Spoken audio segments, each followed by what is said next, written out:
নমস্কার, আমি ডাক্তার অনিরুদ্ধ দে, consultant homeopath. আজকে আমার ইউটিউব চ্যানেলে ক্যান্থারিস নিয়ে আলোচনা করব। এখনও যারা আপনারা আমার চ্যানেল সাবস্ক্রাইব করেননি তাদেরকে চ্যানেলটি সাবস্ক্রাইব করার অনুরোধ করছি এবং ভিডিওগুলি শেষ পর্যন্ত দেখার জন্য আবেদন করছি। প্রয়োজনে 9434183198 যোগাযোগ করার জন্য বলে রাখছি।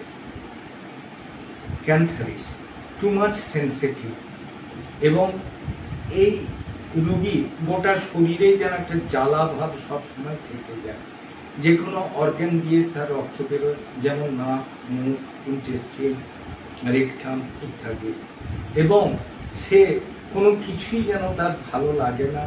অল্প একটু জল খেয়েছে সেটাও যেন তার ব্লাডারে লাগছে বা পেটে লাগছে, সবেতেই তার একটা অনীহা ভাব এবং ছটপটানি ভাব। Too much burning sensation in the urethra, জল ধরুন একটু খেয়েছে কিন্তু তার অসম্ভব জ্বালা পেচ্ছাপ বসতে গিয়ে, পেচ্ছাপ ফিরে এলো, আবার পেচ্ছাপ যেতে হচ্ছে এবং বারবার তার পেচ্ছাপের তলব হচ্ছে এবং এত জ্বালা যে বলে বোঝাতে পারা যাবে না। সে ঠান্ডা জল নিচ্ছে, বরফ নিচ্ছে শরীরের জায়গায়, কিন্তু জ্বালা কমছে না, ছটপট করছে, অস্বস্তি বোধ করছে, আবার জল খেলেও পেটে লাগছে। অতএব তার সমস্যাটা এমন হয়ে যায়, আগালেও আটকুলো, পেছলেও নিপংস। দ্যাট মিনস কোনো কিছুতেই তার কাজ হচ্ছে না। রাত্রের দিকে যদি তার নাইট এমিশন হচ্ছে, সেক্ষেত্রে সেটা যেন রক্তের মতো হচ্ছে। আরেকটা জিনিস বলা যেতে পারে, মেল ফিমেল দুজনেরই সেক্সুয়াল অ্যাফিনিটি বেড়ে যায় এবং যার জন্য ঘুম না হয়, অস্বস্তি বোধ করে। তবে মেন সেন্সেশন হচ্ছে বার্নিং ইউরিনেশন।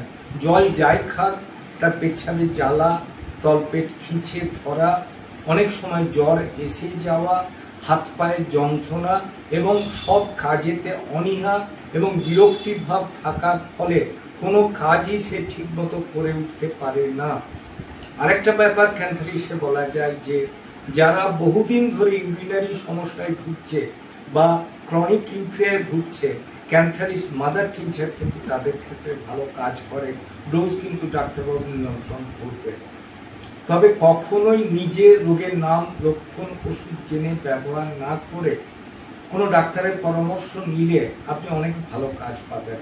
আমার চ্যানেল যদি আপনাদের ভালো লাগে অবশ্যই লাইক করুন, শেয়ার করুন, কমেন্ট করুন, সাবস্ক্রাইব করুন। প্রয়োজনে 9434183198 যোগাযোগ করুন। ভালো থাকুন, সুস্থ থাকুন।